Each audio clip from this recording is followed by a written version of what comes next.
నమస్కారం. సప్త మాతృకలు. మాతృక అంటే తల్లి లేదా అమ్మవారు అని అర్థం. రాక్షసుల వినాశనం కోసం, దేవతల అభివృద్ధి కోసం ఆ ఆది పరాశక్తి సప్త మాతృకలుగా అవతరించింది. సప్త మాతృకలు బ్రాహ్మి, వైష్ణవి, మహేశ్వరి, కౌమారి, వారాహి, ఇంద్రాణి, చాముండి. ఈ 7 తల్లులను సప్తమాతృకలు అంటారు. అమ్మవారి ఆరాధనలో వీరి ఆరాధన కూడా ఒక భాగంగా ఉంటుంది. శ్రీ వరాహ పురాణం, శ్రీ మత్స్య పురాణం, ఋగ్వేదం, బృహత్ సంహితలో కూడా సప్తమాతృకల ప్రస్తావన ఉంది. శ్రీదేవి పురాణంలో కూడా వీరిని ఏ పుష్పాలతో పూజించాలో రాసి ఉంది. వివిధ పురాణాల్లో గల సప్తమాతృకల ఆవిర్భావం గురించి ఇప్పుడు తెలుసుకుందాం. దేవి భాగవతం దుర్గా సప్తసతి ప్రకారం ఆ జగన్మాత రక్తబీజుణ్ణి సంహరించే సమయంలో ఆ రక్తబీజంతో యుద్ధం చేస్తున్నప్పుడు రాక్షస సైనికులందరూ తమ తమ రాక్షస విద్యలతోటి ఆ జగన్మాత నుంచి తప్పించుకుంటూ ఉంటారు.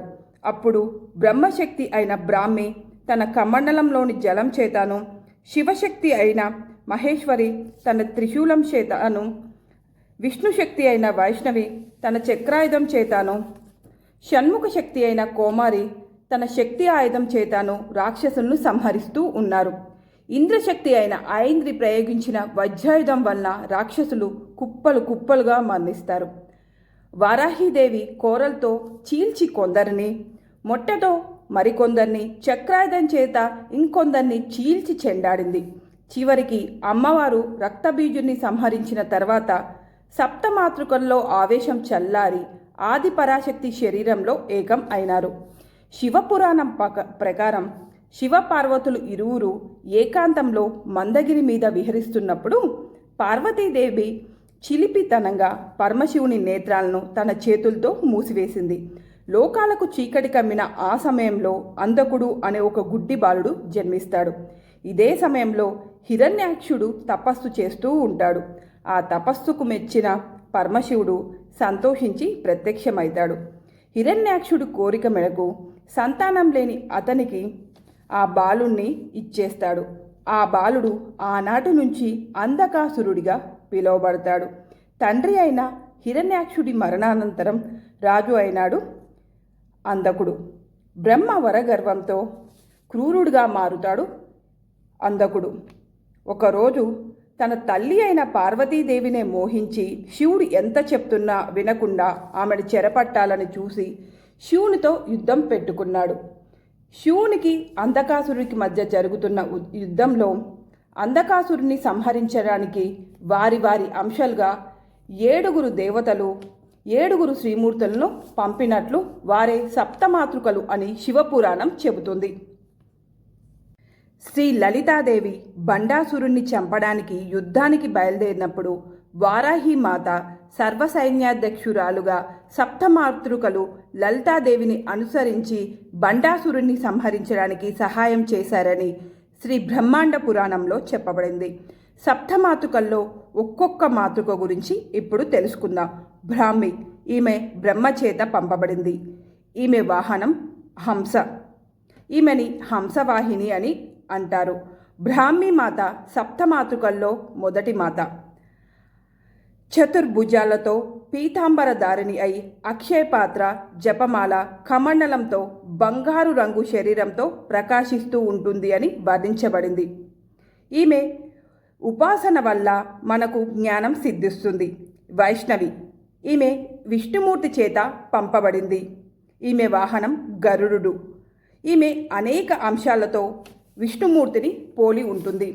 విష్ణుమూర్తి ధరించినటువంటి ఆభరణాలనే ఈమె ధరిస్తుంది. ఈమెకి 4 చేతులు ఉంటాయి. 2 చేతుల్లో శంకు మరియు చక్రాన్ని ధరించి మరో 2 చేతుల్లో అభయ వరద ముద్రలను కలిగి ఉంటుంది. వైష్ణవి మాతకు పూజించడం ద్వారా దురదృష్టాలు, శత్రుభయాలు, ఆపదలు, అడ్డంకులు అన్నీ తొలగిపోతాయి. మహేశ్వరి, శివుని చేత పంపబడింది. ఈమె వృషభవాహినిగా ఉంటుంది.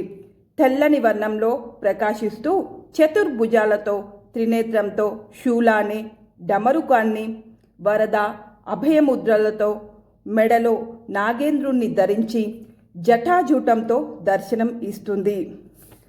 ఈమెను రౌద్రి, రుద్రాణి అని కూడా అంటారు. ఈమెను పూజించడం వల్ల అన్ని జంతు ప్రమాదాల నుంచి రక్షణ కలుగుతుంది. కౌమారి మాతను స్కందశక్తిగా పూజిస్తారు. కార్తికేయిని అని కూడా ఈమెను పిలుస్తారు. ఈ మాత వాహనం నెమలి. చతుర్భుజాలతో, వరద అభయముద్రలతో, బంగారు పసుపు రంగు శరీరంతో, ఎర్రని రంగు వస్త్రాలతో, పుష్పమాలతో, కరండ మకుటం ధరించి ప్రకాశిస్తుంది ఈ కౌమారి మాత. కౌమారి మాతను పూజించడం వల్ల ప్రకృతి వైపరీత్యాలు, ఇతర క్రిమి కీటకాల వ్యాధుల నుంచి రక్షించబడతారు. వారాహి మాత. వరాహస్వామి చేత పంపబడిన మాతే ఈ వారాహి మాత. ఈమె మహిషవాహిని. ఈమె నాగలి, రోకలి ఆయుధాలను ధరిస్తుంది. దేవతలకు హవ్యాన్ని, మానవాది జీవులకు ఆహారాన్ని అందించేది ఈ వారాహ శక్తి. లలితాదేవికి సైన్యాధ్యక్షురాలుగా వారాహిదేవిని వర్ణిస్తారు. రాత్రి వేళల్లో విశేషంగా పూజించే దేవత ఈమె.